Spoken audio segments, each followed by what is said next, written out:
I just wanted to say this is my very first time in Mexico with one of my films to promote it, and I want to thank everybody for coming, making me feel so welcome.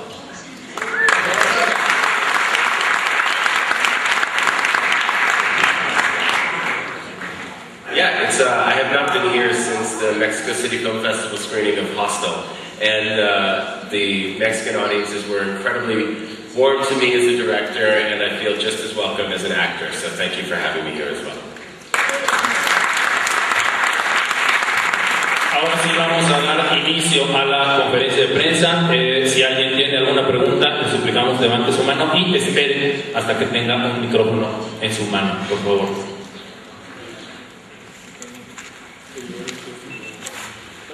¿Dónde está el micrófono? Perfecto. Ajá, la primera pregunta. Mario Giacometti, Canaceta de Costa Rica. Mr. Tarantino, congratulations for your movie, which I find very entertaining. There is something that worries me a little bit about your movie concerning young people, especially, or people who don't know much about World War II, and who may have a somehow distorted idea of what World War II is. Of course, your movie is a fantasy, it's not a historical movie. But I wonder why you decided to show, not to show cruelty on the Nazi side, but show much cruelty and even sadism on the American side. Well, I do show cruelty on the Nazi side. Well, first thing in the movie is they execute an entire family by machine gunning them down. They shoot the floor. Yeah, no, that's just me being a good director.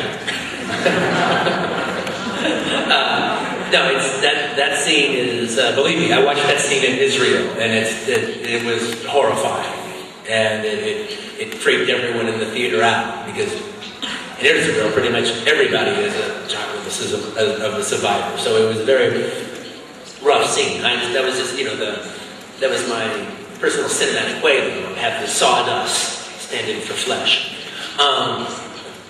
But as far as that was concerned, part of the thing is it was a revenge. It was a revenge thing. So I was like, I don't need to just list and continue to show Nazi atrocities. We all know them. We've all seen them in many movies. This was showing the Americans, and particularly American Jews, basically doing an Apache resistance against the Nazis, which did a couple of things. One, it equated the movie with a Western, which is one of the things I was trying to do. And two, it was bringing up the genocide of the Indians via the white settlers in America. So it was, it things just keep overlapping on top of each other. But I'm not worried, though, about young people seeing the movie and thinking Hitler died that way. I mean, they can think he died that way for a little bit.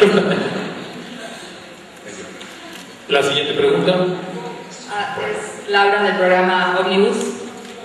¿Nos podrías hablar un poco sobre el proceso en el desarrollo del guión y si consideras esta una película madura dentro de su trayectoria? Well, it's a mature movie. That's pretty up to you to decide. Right? It's a mature movie.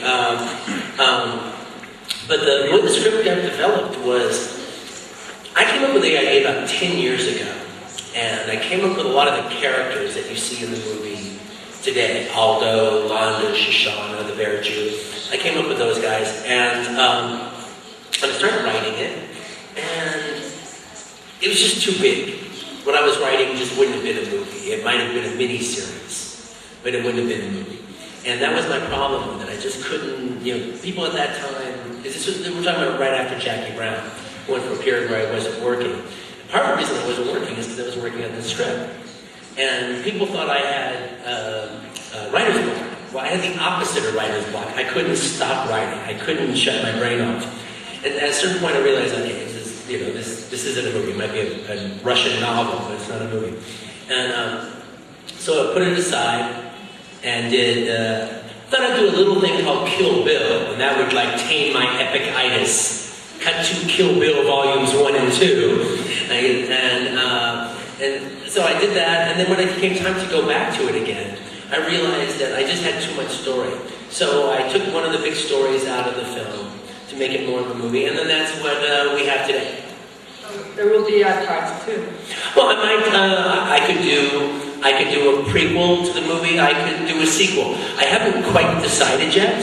I'm still thinking about it, but I'm actually very intrigued with taking the characters either where they go from here or how they got here. Both ideas are very intriguing. So I'm just going to get together with pen and paper and see what happens. Thank you. La siguiente pregunta. Por acá, Juan José Olivares del periódico La Jornada. Quisiera saber si el señor Tarantino conoce un poquito la situación de la violencia que se está viviendo en México entre una guerra que hay de grupo de narcotraficantes. Parte esencial de su trabajo es la violencia explícita, me refiero al trabajo de Tarantino. La pregunta es si conoce un poquito de este tipo de violencia que estamos viviendo casi todos los días los mexicanos y si algún día el cine podrá superar la violencia explícita a la realidad.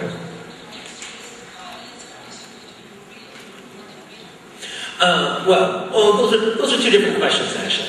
All right, to me, movies are movies. Movies are art form, and if violence is part of your color as an artist, then it's an aesthetic thing. All right, you either see it or you don't see it. You either choose to see it or you don't choose not to see it. Having said that, I am aware of the violence you guys experience through the drug dealers and the drug cartels and the Mexican mafias and the kidnappings that happen here. And, the thing about it is the point that you make, that is a good point, is in your country, violence just isn't an aesthetic thing. It's just not something in an action movie. It is something you have to deal with.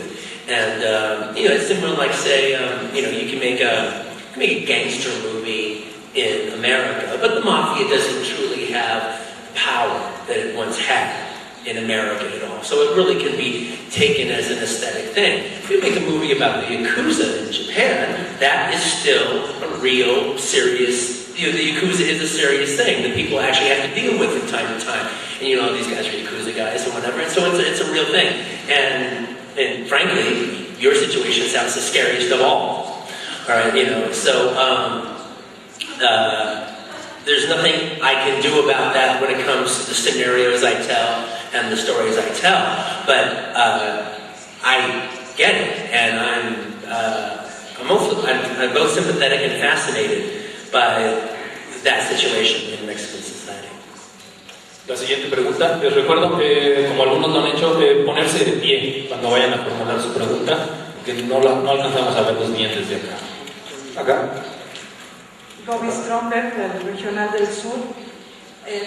Maybe I ask you in English my question. ¿Y se traduce en español o lo traduzco? Se traduce en español. In your film, The Glorious Bastards, your work with identity and the theme of identity is very interesting. And the subtle giveaways. And it's almost as if you're saying with globalization and personation that ultimately who you are and where you come from can always be traced. Well, one of the things that came out of the movie, one of the reasons about it that I made the movie so bilingual, insofar as like the German-speaking Germans and the French-speaking French and the American-speaking English, is World War II was a special thing insofar as it was one of the last times that a whole bunch of white people fought another whole bunch of white people. America's tried to avoid that since then. And so basically, though, the thing about it is, if you could pull off the language, if you could pull off the lingo, you could be a spy, you could infiltrate other armies. You could have such a thing as a Nazi infiltrator in an American army. You could infiltrate the Nazis. The Nazis could infiltrate the Czech resistance. That's the kind of things that could happen. And it's kind of the things that are kind of glossed over in a lot of World War II movies, but I always thought it would be a very, very exciting thing. And so, it wasn't this master plan. On most of most of the things that actually have the most weight and make the biggest case in my movies aren't master plans. They just grow out of the scenario. They grow out of the character situation. They grow out of the writing. I actually think that's why they work so well. All right, as opposed to me trying to hit a point and trying to move characters like chess pieces to make my point. The characters kind of make the points themselves. And one of the points, the whole movie is about characters playing roles, characters in hiding, characters pretending to be people that they aren't. I mean, one of the things that's very interesting is the only character in the movie who cannot be who he is Aldo Ray. He can't even for 2 seconds, even for the second he needs to try to be Italian, he can't pull it off. I'm even better than Aldo. Yeah, you're even better than Aldo. Aldo is who he Aldo is who he is. And that really goes down to almost every aspect of his character.